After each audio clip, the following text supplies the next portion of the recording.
Hola, bienvenidos al resumen informativo semanal en BPI TV. Les contamos lo que ha sido noticia en esta quinta semana de cuarentena en nuestro país. La Asamblea Nacional aprobó el reglamento de la Ley Especial del Fondo para la Liberación de Venezuela y atención de casos de riesgo vital. Por ello, decidió transferir fondos del BCB que se encontraban en el Citibank a la Reserva Federal de Estados Unidos. Juan Guaidó, por su parte, anunció un apoyo económico de $100 para personal médico y demás trabajadores del sector salud. El periodista Sergio Novelli denunció que el DIGESIM allanó su vivienda en Venezuela. El régimen acostumbra a mentir y hacer de ello una fantasía a lo que es la realidad. Pero hoy los indígenas protestan. Es un crimen en este país, es un delito protestar. Tenemos el ejemplo también de la Torre del Saladillo. ¿Por qué protesta la gente? Porque no tiene alimento, porque no tiene agua, porque no tiene electricidad, porque no hay sitio donde adquirir los alimentos. Ante esta situación tan grave de pandemia que vive el país, vemos en diferentes partes del Estado donde dirigentes o población que vaya a protestar, a pedir su derecho, son encarcelados, son perseguidos. Por eso que nosotros en este momento estamos levantando la voz. Y por eso este es el punto que me hace a mí que un grupo de indígenas me llaman y me informan, y esto es una noticia crimen porque salieron en todas las redes sociales. Ante esta honorable Cámara, estoy solicitando que se nombre una comisión mixta que sea integrada por la Comisión de Pueblos Indígenas, Política Interior, Parlamento Amazónico, expertos del Parlamento Amazónico que nos acompañen en eso para llegar hasta las últimas consecuencias y que la resulta de esta investigación permita que esta gente no quede impune. La respuesta de los cuerpos policiales y de la Guardia Nacional fue la brutal represión e injusta represión contra nuestros indígenas. Allí resultó herida la educadora Lisbeth González, quien recibió varios disparos de escopeta y tiene 6 puntos en la cara, en el pómulo izquierdo.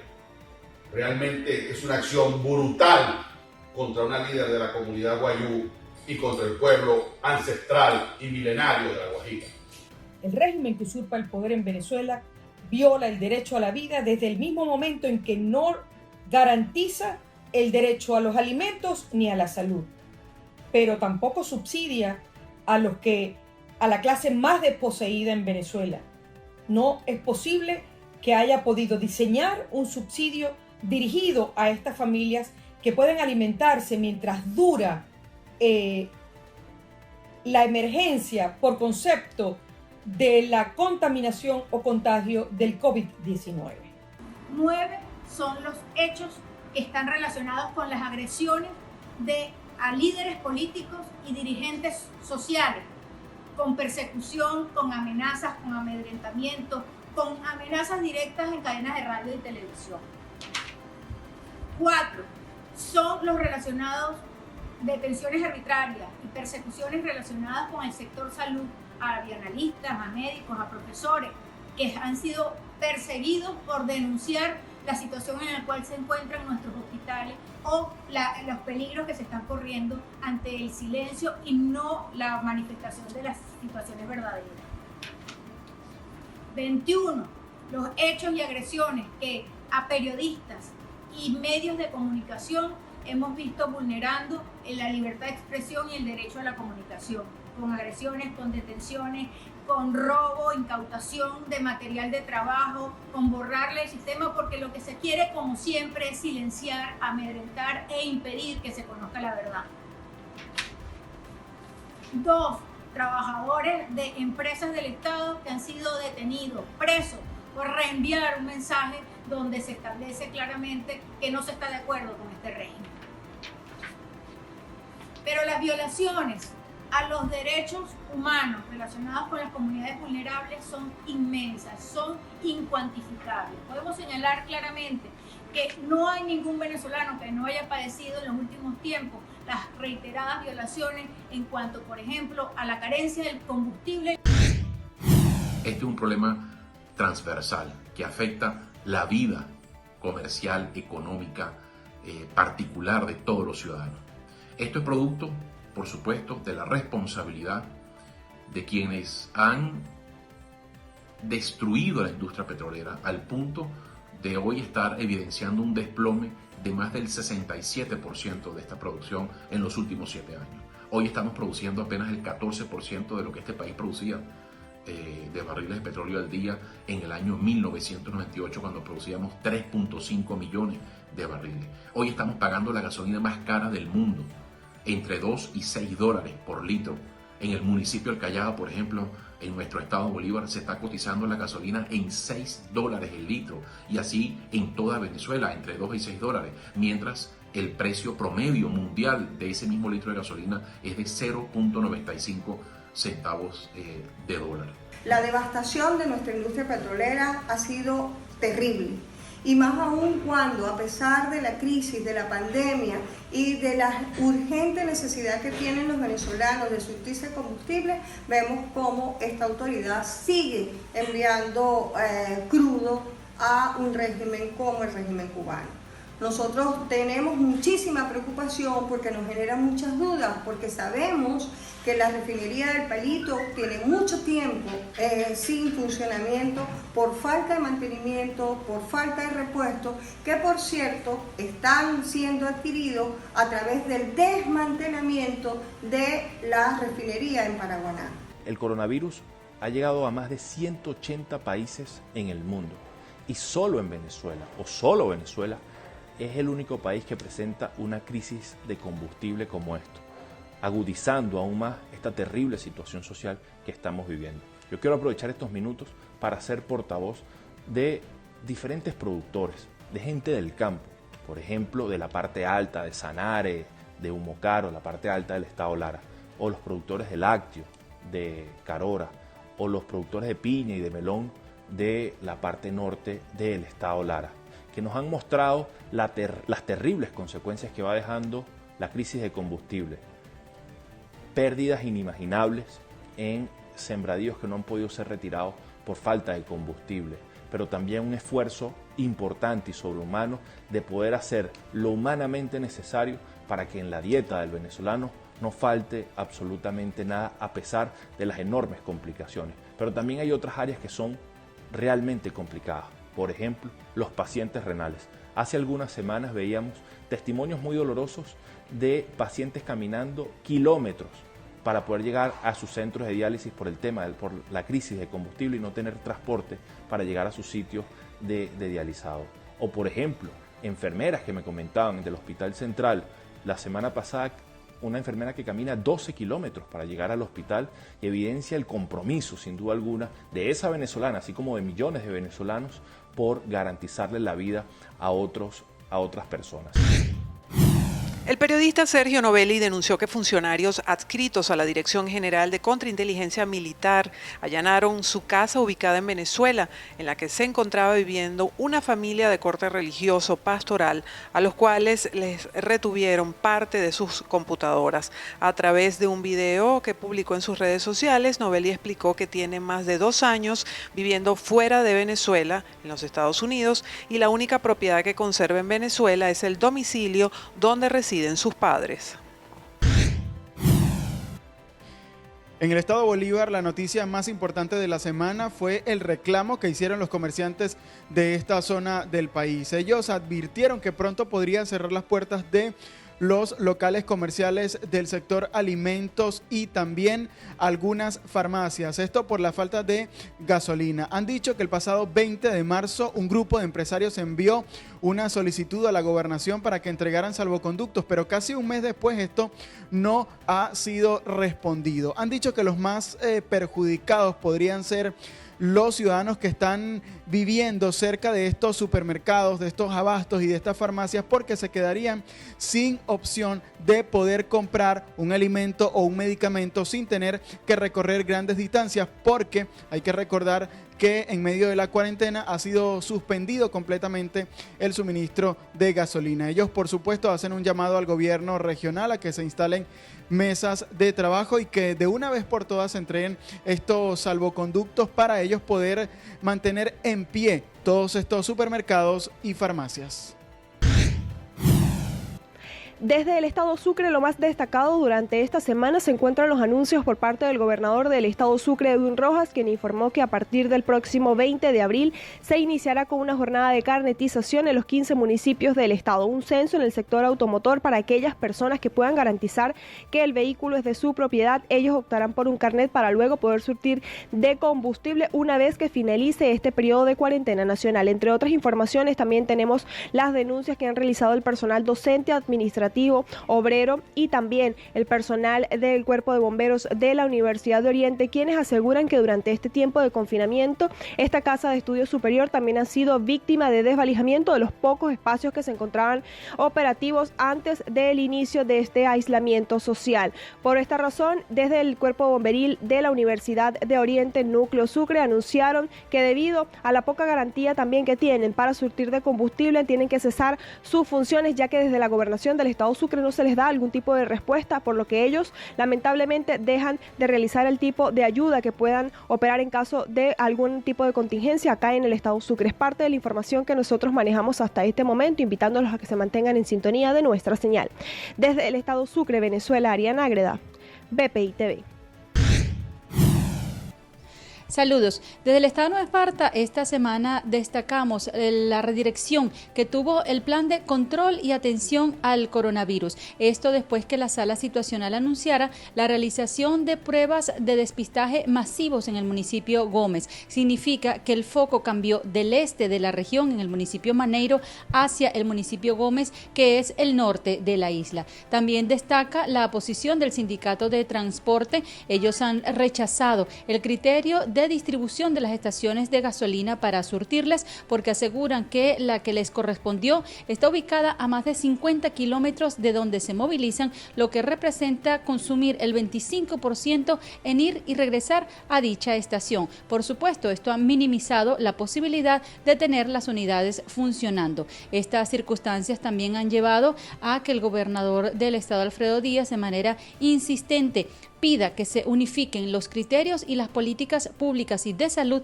que se aplican en la región para ganar mejores resultados frente a la pandemia. Es lo que resumimos de esta semana desde la isla de Margarita.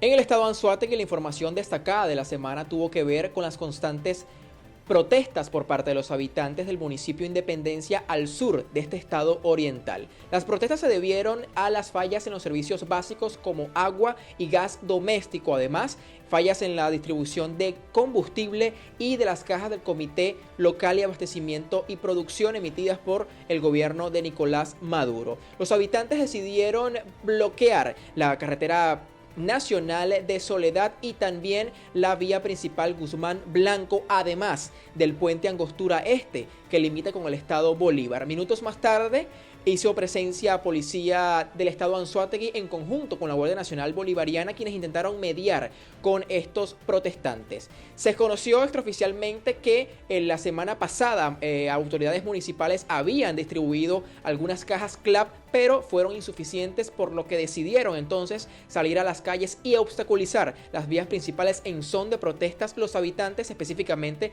de los sectores Pinto Salina 1 y 2, Cruz Verde e Independencia en esta ciudad al sur del estado Anzoátegui. Y de no contar con una respuesta inmediata, habitantes intentarán nuevamente salir a las calles en son de protesta. Es la información destacada de la semana en el estado Anzoátegui. En el estado Monagas, durante esta semana de aislamiento social para evitar contagios del COVID-19, la gobernadora del estado, Yelixa Santaella, informó que las pruebas que se han aplicado a los casos sospechosos han dado como resultado negativo, por lo que hace un llamado a la población a continuar cumpliendo con la cuarentena social y colectiva y evitar contagios del virus.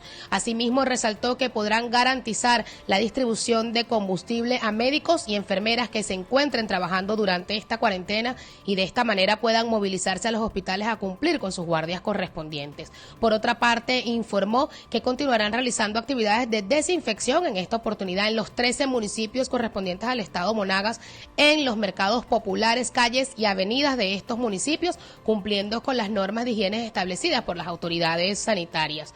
Asimismo, explicó que presentan problemas en cuanto a la distribución del gas doméstico, en lo que se encuentran trabajando para poder garantizar a la población de algunos sectores la distribución del mismo. De igual forma hizo un llamado a los padres y representantes para que acaten y participen en la realización de las actividades diseñadas por los docentes de las diferentes escuelas que se encuentran en el estado, esto con la finalidad de poder culminar el año escolar de manera exitosa. Esta es la información que tenemos hasta los momentos. Desde el estado Monagas reportó Mariana González Latuf, BPI TV. En el estado Lara se confirmó un nuevo caso de coronavirus para sumar 5 los contagiados. La gobernadora Carmen Meléndez ofreció detalles al respecto. 4 casos y dentro de los 7 casos está un caso positivo del estado Lara. El caso es del municipio Morán, de Guarico. Una joven de 17 años presentó los síntomas.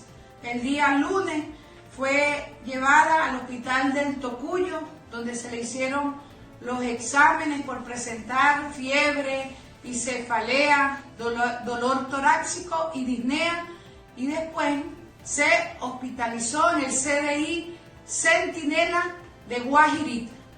En este momento ya están los equipos desplegados en el municipio Morán, en el Tocuyo, en el CDI Guajirita, donde ya se está haciendo las evaluaciones a todos los contactos directos de esta joven para ese despliegue de todos los epidemiólogos que las van a hacer las pruebas inmediatamente a todos los familiares cercanos, a los contactos directos y para seguir investigando cómo se originó este caso. Nuestro presidente lo dijo.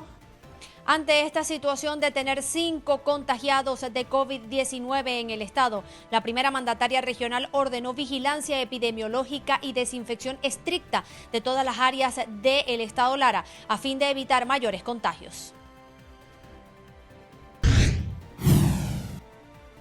Amigos de BPI TV, les saludamos desde el estado Falcón para informarles que las protestas por falta de combustible se intensificaron esta semana en varios municipios de la región.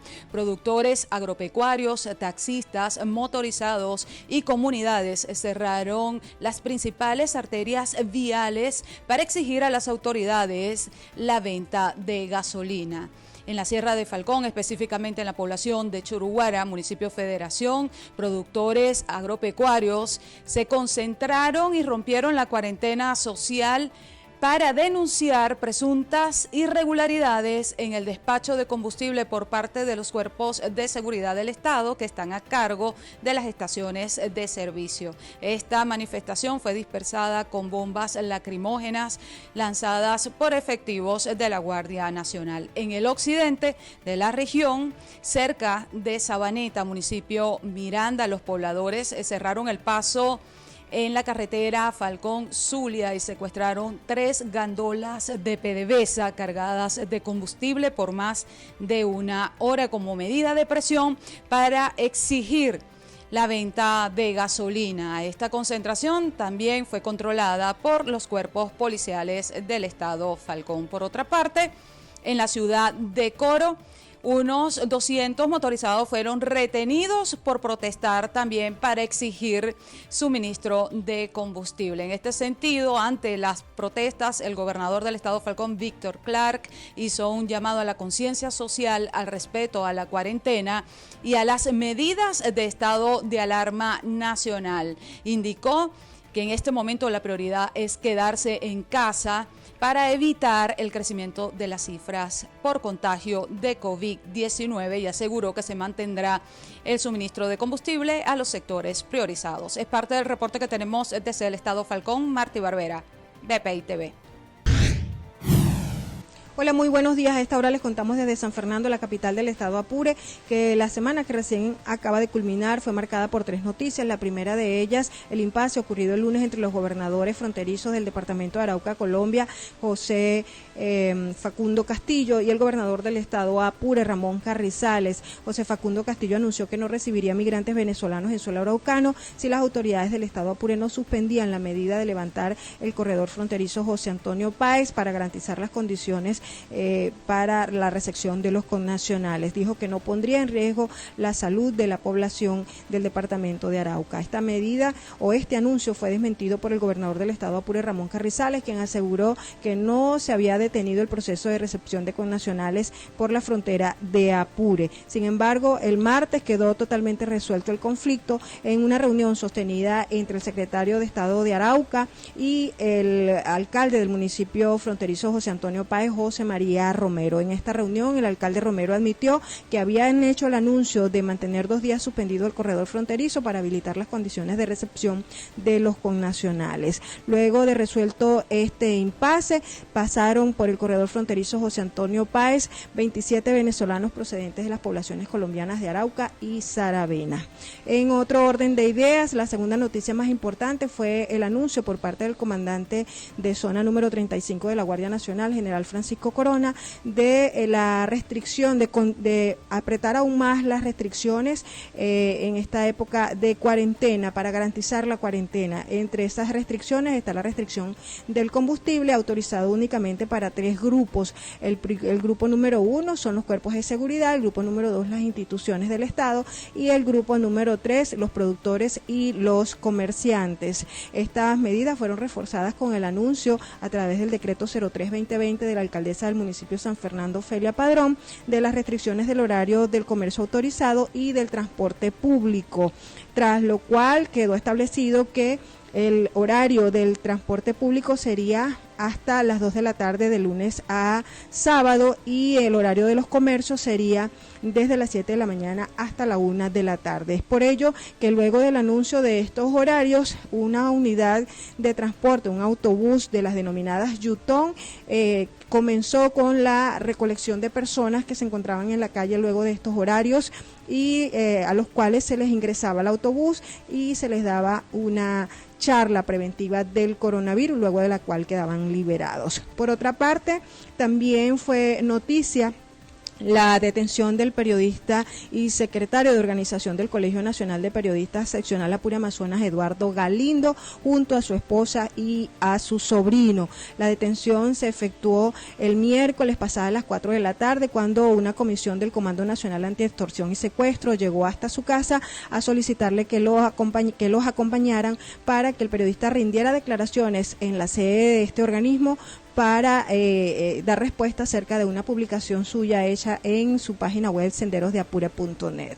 El periodista accedió, pero antes de ello grabó un video en el cual dijo que había recibido una citación y había sido buscado por esta comisión del CONAS para rendir declaraciones. No obstante, luego de que se llevaran al periodista unos minutos más tarde, cerca de 1 hora, esta misma comisión retornó a la vivienda del periodista para recoger los equipos de trabajo del periodista, a lo que se opusieron varios de sus familiares, incluyendo la esposa y el sobrino del periodista, por lo cual fueron también llevados, detenidos por resistirse a la autoridad. Este jueves, el secretario general del Colegio Nacional de Periodistas Seccional Apure Amazonas, José Ramón González, y la delegada del Sindicato Nacional de Trabajadores de la Prensa en el Estado Apure, María Eugenia Díaz, acudieron a la Fiscalía del Ministerio Público y a la Defensoría del Pueblo para solicitar que se le garantice al periodista Eduardo Galindo y a sus familiares su estado de salud física y mental, y se le garanticen sus derechos fundamentales. Sin embargo, en la Fiscalía no se les recibió el petitorio del fiscal para que velara por la situación o por la condición del periodista y sus familiares, debido a que, según informaron los funcionarios de guardia al mismo fiscal general, que no habían transcurrido las 24 horas de la detención. Mientras tanto, en la Defensoría sí fue recibida la petición y se les garantizó a estos dirigentes gremiales que serían visitados tanto el periodista como sus familiares para velar cuáles eran sus condiciones físicas. Estas, digamos, son las noticias más relevantes que transcurrieron durante la semana en la región apureña, y con esta información les retornamos el pase a ustedes en nuestros estudios centrales. Zulay García en el reporte. Saludamos a quienes se encuentran en sintonía de la señal de BPI TV. Entre las noticias más importantes que se suscitaron durante esta semana en el estado portuguesa se destaca el anuncio de 2 nuevos casos de COVID-19. Se trata del esposo e hijo de la primera persona contagiada. Estas 3 personas que ya resultan positivos y que están en aislamiento se encuentran en la sala del Hospital Jesús María Casal Ramos, que se dispuso para atender los casos de COVID-19 que se registran en el cono norte de la región. Se trata de un grupo familiar que reside en el municipio Turén, ubicado en el eje agrícola del estado portugués. La primera persona contagiada, como ya lo habíamos dicho antes, es una mujer de 42 años de edad que estuvo por un lapso de un mes en Colombia. Ahora ya están aislados en la sala que se dispuso en el hospital de Acarigua, Araure. Entre otras informaciones importantes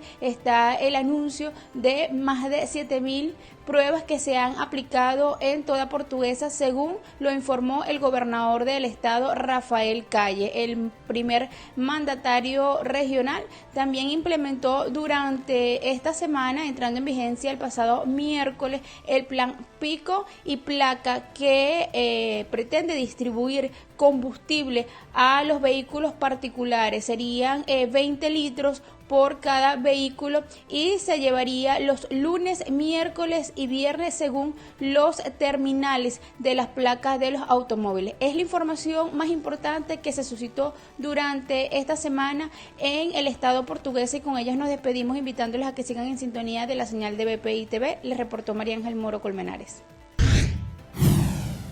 Desde el estado Mérida, la información más relevante de la semana han sido los diferentes cortes eléctricos que se han presentado en esta entidad andina y han dejado a diferentes sectores de la población con más de 12 horas diarias sin energía eléctrica. Esto ha sido reportado por los diferentes usuarios a través de las redes sociales, ya que en algunos casos llegaban hasta las 18 horas sin el servicio eléctrico. Esto cada uno de los días de la semana. Ante esta situación se han generado diferentes problemáticas en el estado, como lo ha sido el cierre momentáneo de 2 emisoras de radio, la 91.9 a principios de la semana, y el día jueves el cierre de la emisora de la Universidad de los Andes, 107.7 ULA FM, quienes ellos han reportado básicamente cómo se les han dañado parte de sus equipos ante las fluctuaciones eléctricas y los constantes cortes que se mantienen en el estado, que recordemos no tienen al menos un calendario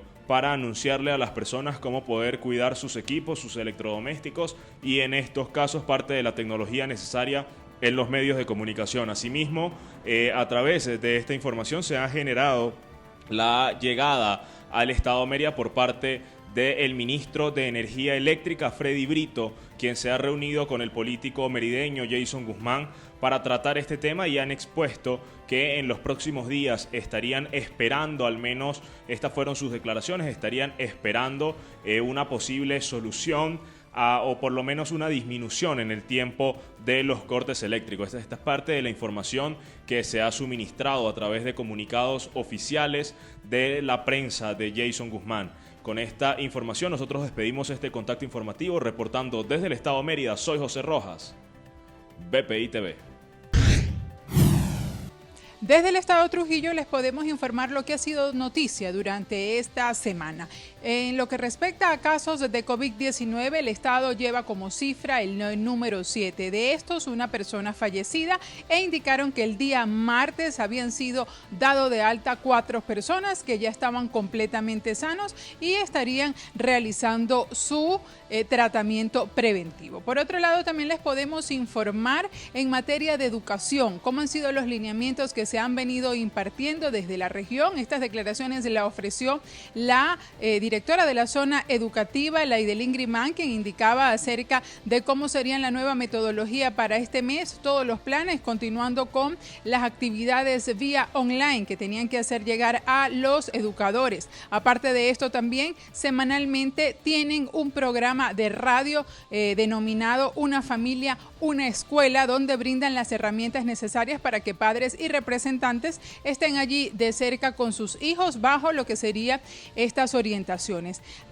a través de estas declaraciones, la presidenta del Colegio de Profesores del Estado Trujillo, Iralí Guerrero, indicaba también acerca de, daba una cifra, que el 80% de las escuelas en el estado son de denominación rural, por lo que les cuesta estar en conectividad permanente, esto afectando la capacitación de cada uno de los estudiantes. La propuesta de parte del Colegio de Profesores es que realizaran una equivalencia a lo que sería el próximo año para que los estudiantes se nivelen en este caso y no quede afectado lo que sería su educación. Por parte de la Alcaldía de Valera realizaron también durante esta semana una fiscalización a los negocios que no son prioridad en el estado. Entre ellos habían abierto las puertas quincallerías, piñaterías. Ellos realizaron una fiscalización acompañados por la administración tributaria, indicándoles cómo sería la metodología de trabajo para que sigan cumpliendo con la cuarentena y así evitar lo que sería la aglomeración de personas en las calles de la ciudad. Referente a lo que son la falla de los servicios públicos, en su programa de los miércoles, el gobernador indicaba que iba a estar muy pendiente y dándole seguimiento a esto, ya que los racionamientos en el estado han sido bastante imperantes, afectando la estabilidad de cada una de las familias y afectando también lo que ha sido el servicio de agua potable debido a la paralización del bombeo, esto por las fallas de la energía. Esta es la información que nosotros tenemos. Desde el estado Trujillo reportó Mayra Linares. En el estado Táchira se confirmaron 4 casos positivos por coronavirus. Uno en el municipio Fernández Feo, en la zona sur, uno en el municipio García de Evia, a la zona norte de la entidad tachirense, en el municipio Bolívar, zona fronteriza, y uno en la ciudad de San Cristóbal, capital del estado Táchira. Aún se espera el resultado de al menos 16 muestras que han sido enviadas desde esta entidad a Caracas para descartarlos o confirmarlos. De igual manera, durante esta semana ingresaron más de 6.000 venezolanos retornados de distintos países de Latinoamérica que debieron cumplir cuarentena en distintos puntos o refugios que fueron improvisados para tal fines, como unidades educativas, universidades, así como también espacios deportivos, donde las personas debieron dormir, comer y pasar al menos 14 días luego de que se les descartara que tuviesen el virus COVID-19. El día de ayer comenzaba la repartición de estas personas, fueron trasladados desde el estado Táchira a sus hogares de residencia en distintos estados de Venezuela. Para ello se contaron con al menos 100 autobuses, así como también 5 aviones de las Fuerzas Armadas para empezar esta repartición, pues la presencia de los migrantes en la entidad tachirense generó distintas circunstancias donde las comunidades salieron a protestar para que no fuesen incluidos en sus zonas, así como también fueron sellados y cerrados algunos colegios, algunos liceos y algunas escuelas para evitar precisamente esto. Es la situación y la información que se registró durante esta semana en el estado Táchira. Las autoridades regionales del estado Zulia anunciaron que el día miércoles ingresaron 207 personas por las fronteras tanto del municipio Guajira como del municipio Mara. A estas personas se les presentaron y se les realizaron debidamente las pruebas para descartar que sean positivos para COVID-19. Luego de realizarles las pruebas fueron trasladados a los campamentos que tienen establecidos en la frontera para que cumplan su debido aislamiento. En otras noticias tenemos la detención del administrador de una estación de servicio de nombre El Palotal y al menos 13 personas más por la venta ilegal de combustible. En esta estación de servicio se prestaba el apoyo a uno de los sectores priorizados, así lo había anunciado el gobernador del estado. En esta detención también se detuvieron 10 vehículos y 10 teléfonos celulares, indicaron las autoridades en la rueda de prensa. En otras noticias tenemos que las autoridades municipales decidieron, luego de conversaciones con los representantes de mercados populares, abrir un día adicional, quedando los mercados populares brindando el apoyo los días lunes, martes, jueves y sábados en horarios comprendidos entre 8 a 12 del mediodía, nuevamente para que tengan un lapso de 2 horas para poder realizar lo que son sus cierres administrativos. Se están implementando incluso en estos mismos mercados populares el ingreso controlado de los ciudadanos, se les hacen desinfección en las manos y todo, se le aplica alcohol y deben de usar obligatoriamente mascarillas y guantes para poder ingresar a estos mercados. En otras noticias tenemos que la Cámara de Comercio presentó ya el estudio que realizó en torno al comportamiento de los precios de la canasta alimentaria, superando los 30 millones de bolívares. Al monto de dólar sería superando los $376. Esto calculado a un dólar paralelo, un dólar que no es la tasa oficial establecida por el Banco Central de Venezuela. Con estas informaciones cerramos lo que serían las noticias más relevantes de esta semana desde el estado Zulia. En el estado Carabobo radicalizaron la cuarentena social. El cierre de los establecimientos, al igual que la circulación de ciudadanos en las calles, está dispuesto hasta las 2 de la tarde. En la entidad, el gobernador Rafael Lacaba anunció la creación de la Ruta del Riñón. Esta iniciativa dispuesta para que los ciudadanos que requieren diálisis puedan ser trasladados desde sus hogares hasta los centros asistenciales. Esta misma iniciativa fue puesta en marcha en el municipio San Diego por el alcalde León Jurado con la Ruta de la Salud. En el estado Carabobo arriba otro grupo de ciudadanos a la Villa Olímpica. Este es el área de confinamiento dispuesto por la gobernación del estado Carabobo para 400 ciudadanos. Sin embargo, hasta la fecha va un grupo de 22 ciudadanos que regresaron al país y están en el estado Carabobo. En otro orden de ideas, el presidente de Fedecámaras Carabobo anunció que la escasez de combustible pudiera repercutir en la oferta de bienes y servicios y esto a su vez pudiese aumentar los costos. Los estudiantes universitarios reiteran en el estado que no cuentan con las herramientas tecnológicas necesarias para poder continuar con sus clases vía internet. Con esta información despedimos este contacto desde el estado Carabobo. Reporto para ustedes Ruth Laverde. Esta semana estuvo marcada en el estado Guárico por el incremento de algunos rubros como la carne, el queso y el huevo, sobre todo porque esta es una zona productora. Podemos mencionar que un kilo de carne, un cartón de huevo, un kilo de queso ya superan los 600.000 bolívares. Esto representan entre 4 y 5 dólares aproximadamente.